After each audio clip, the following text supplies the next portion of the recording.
شفتوا الفيديو بتاع مستر محمد صلاح اللي كان بيحافظ فيه الطلاب بتوع ثانويه عامه؟ مبدئيا هو الفيديو رائع.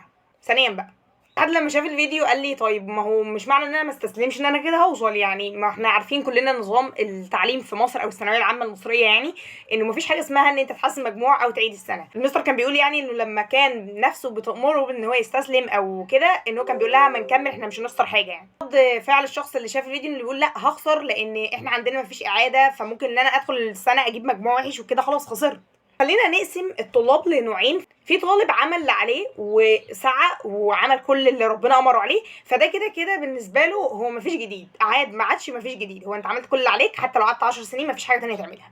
فهو ده مستواك اللي ربنا قدره لك، هتدخل هتجيب الدرجه اللي ربنا قدرها لك واللي ربنا شايفها لك احسن. وعلى فكره هو ده بقى الوصول اللي احنا بنتكلم عليه، ان هو ده الوصول الصحي او الوصول اللي احنا عايزينه، ان احنا نعمل اللي علينا، ده السعي بقى بتاعنا. الوصول بقى هنا ان ربنا يختار لنا مكان يكون بيوفقنا ليه، لان هو ده الخير بالنسبه لنا، ويبقى هو خلاص الحاجه الصح والمسار الصحيح لبقيه حياتنا. انما في طالب تاني بقى هو اي حاجه عطلته بسبب اي ظرف حصل له، مثلا مرض مثلا، فيكم ناس كده على فكره، فيكم ناس تعرضت لعمليات، فيكم ناس حصل لهم حاله وفاه مثلا في العيله، حد مقرب ده اتاثروا بيه.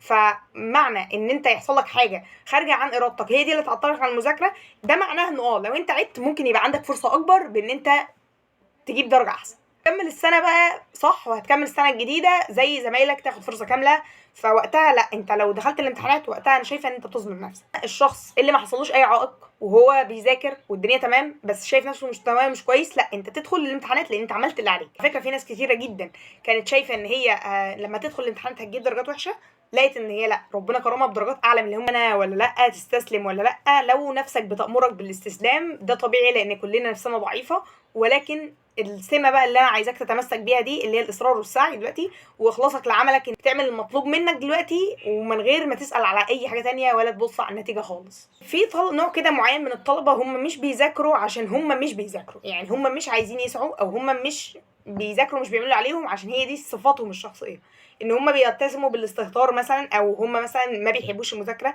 طبيعي مش كلنا هيبقى عندنا نفس الاهداف. من الطلبه هو لو اجل وقعد 100 سنه برضه هيفضل يجيب نفس النتيجه، وكل سنه هياجلها برضه مش هيذاكر.